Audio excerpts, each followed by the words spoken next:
So today we're making this delicious tomato beef soup.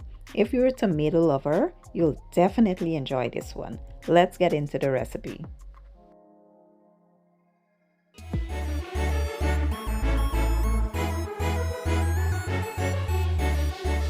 Alright, let's start by pressuring our beef. I'm using chuck roast beef. I added some water, some seasoning. I'll be adding some onions, garlic, thyme, and some scallion. Cover and let that go for about 20 minutes or so. To a separate pot, I added some oil and butter, then in with some tomatoes, bell pepper, some onions, garlic. Give that a good mix and allow to go for about 3 to 4 minutes.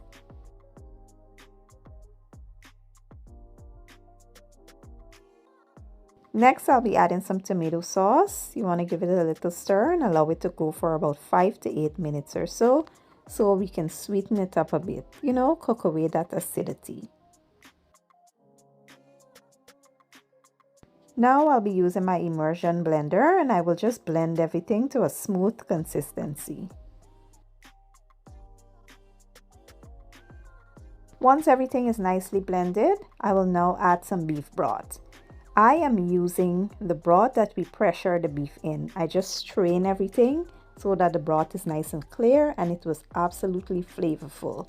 Here I will be adding some more seasonings for flavor and taste. You can taste and adjust the seasoning to suit your own preference. And I will also add a tad bit of brown sugar here for balance.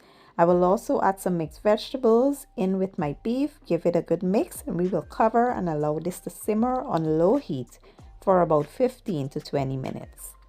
After about 20 minutes, the soup is now done. It smells absolutely divine. You could have it as it is, but for me, I like to elevate this a little further by adding some heavy whipping cream. So here it goes. I added some cream, and at this point, you should have your heat turned off. We will give it a stir, make sure it's well combined, and I like to let it cool down a bit before serving so it becomes rich, thick, and creamy.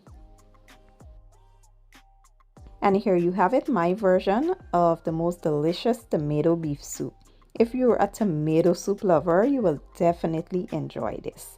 Give the recipe a try for me and let me know what you guys think. I will be leaving all my ingredients and measurements in the description or the caption. And if you enjoyed the video, give it a thumbs up, share it, and leave a comment down below. And I'll see you guys in my next one. Thank you for watching and enjoy.